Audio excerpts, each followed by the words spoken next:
저만치 구비에 나무 그늘이 보였다. 은영이 누나가 그 밑에서 쉬고 있었다. 나를 본 은영이 누나가 손짓을 했다. 이리 와.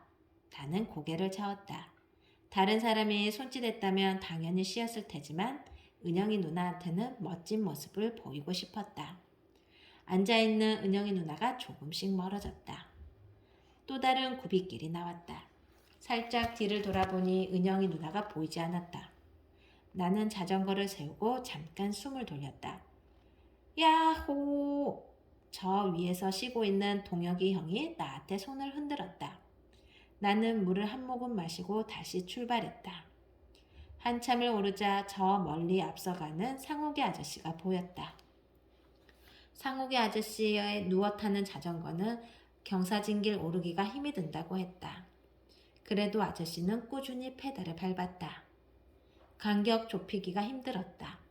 무리할 필요는 없었다. 1등 한다고 상을 주는 것도 아니고 몸부림친다고 1등을 할 수 있는 것도 아니다. 어지간한 남자는 코웃음 치며 이겨버리는 지은이 누나가 앞에 있다. 자전거를 자기 몸 다루듯 하는 무난히 형도 있다. 이런 길도 행복하게 웃으며 오르는 배병진 아저씨도 있다. 그런 사람들을 이길 수는 없었다. 꼭 이겨야 하는 것도 아니다. 다른 사람들이 늦지 않게 방해되지 않게 내 속도만 내면 그만이다. 하지만 나도 뭔가 잘하는 것이 있으면 좋겠다는 생각이 들었다. 난 뭘 잘하지? 생각나는 게 하나도 없었지만 마음이 급하지는 않았다. 집을 떠난 뒤로 여유가 생겼다. 아직 모를 뿐이다. 내가 정말 좋아하는 것을 아직 찾지 못했을 뿐이다. 내 속에 뭐가 들어있는지 아직 모른다. 공부를 못하면 세상이 끝난 줄 아는 엄마와 같은 생각이지만 표현을 하지 않을 뿐인 아빠가 떠올랐다. 하지만 난 공부가 싫다. 억지로 시키는 건 더 싫다. 그래서 공부를 하지 않았다. 대신 이렇게 온몸으로 부딪혀 땀 흘릴 수 있는 거라면 할 수 있을 것 같았다. 안개 속 같던 머릿속에 어렴풋이 불빛이 비치는 것 같았다. 바람이 불었다. 온몸에 땅구멍이 활짝 열릴 만큼 시원한 바람. 나무 향기가 나는 바람이었다. 나는 바람을 실컷 마셨다. 맛 있었다. 머릿속에 있던 안개가 바람에 날렸다. 이런저런 생각도 다 날아가 버렸다. 내 머릿속에는 남은 게 아무것도 없었다. 올라갈수록 힘이 들었다. 돌아보며 올라온 길이 발 밑으로 굽이굽이 길었다. 힘들수록 남은 길은 짧아졌다. 나는 온몸에 남은 힘을 짜서 페달을 밟았다. 몸 안에 있는 에너지가 모두 다리로 들어갔다. 좋은 에너지, 나쁜 에너지 가리지 않았다. 내 다리는 가리지 않고 모든 걸 먹어치우는 엔진이었다. 힘이 드는데 웃음이 나왔다. 나는 헐떡헐떡 찡그린 얼굴로 웃었다. 달리고만 있으면 오르막길은 끝나고야 만다. 나머지 절반은 내리막길이다. 바람처럼 달려가는 길, 너무 빠르지 않게 오히려 브레이크를 잡아야 하는 길이 나를 기다리고 있다. 올라갈수록 하늘이 넓어졌다. 멀리 휴게소를 알리는 노란 기둥이 서 있었다. 벌써 올라간 사람들이 나를 향해 소리를 질렀다. 힘내! 다 왔어! 미시령이 좋아질 것 같은 느낌이 들었다. 이름도 예뻤다. 미시령. 산마루에 섰다. 처음 보는 동해바다가 저만치서 우리를 기다리고 있었다. 구불구불 산을 돌아 내려가는 길이 푸른 바다를 향해 뻗어 있었다. 바다다! 나는 목이 터져라 소리를 질렀다. 먼저 온 사람들이 나한테 물을 뿌렸다. 시원한 물이 머리를 적시고 온몸으로 흘러내렸다. 온몸으로 물맛을 맛봤다. 달고 시원했다. 뒤를 돌아보았다.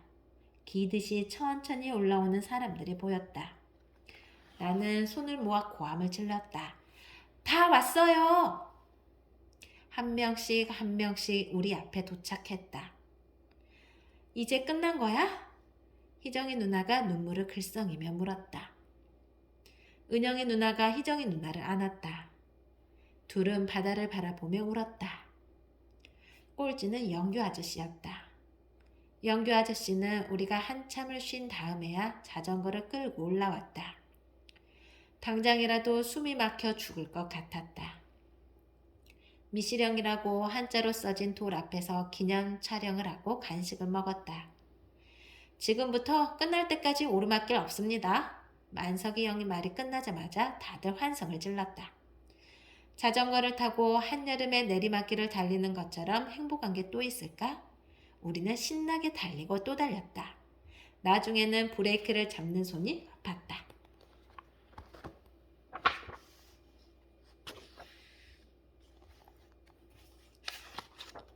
한참 동안 내려가다가 만석이 형이 자전거 대여를 세웠다. 손을 내밀면 잡힐 듯이 가까이 서 있는 울산바위가 보이는 자리였다. 말이 바위지 울산바위는 산이었다. 800m가 넘는 바위산인데 더 큰 설악산에 붙어있다는 이유로 바위를 불려서 좀 억울할 것 같았다. 잠깐 자전거 브레이크를 시키고 다시 출발했다. 옛길은 또 다른 미시령 휴게소를 지나 큰 길과 만났다. 속초 시내로 들어가는 길에서 왼쪽 방향을 돌려 북쪽으로 향했다. 왼쪽에는 방금 지나온 설악산이 보였다. 오른쪽에는 파도치는 바다가 보였다. 보이는 곳마다 해수욕장이고 해수욕장마다 사람들이 놀고 있었다. 바다를 보고도 돌아서야 했던 부산이 떠올랐다. 혹시 여기서도 그런 건 아니겠지? 삼촌과 만석이 형도 사람인데 그럴 수는 없을 거다. 바닷가 마을을 몇 개 지났다.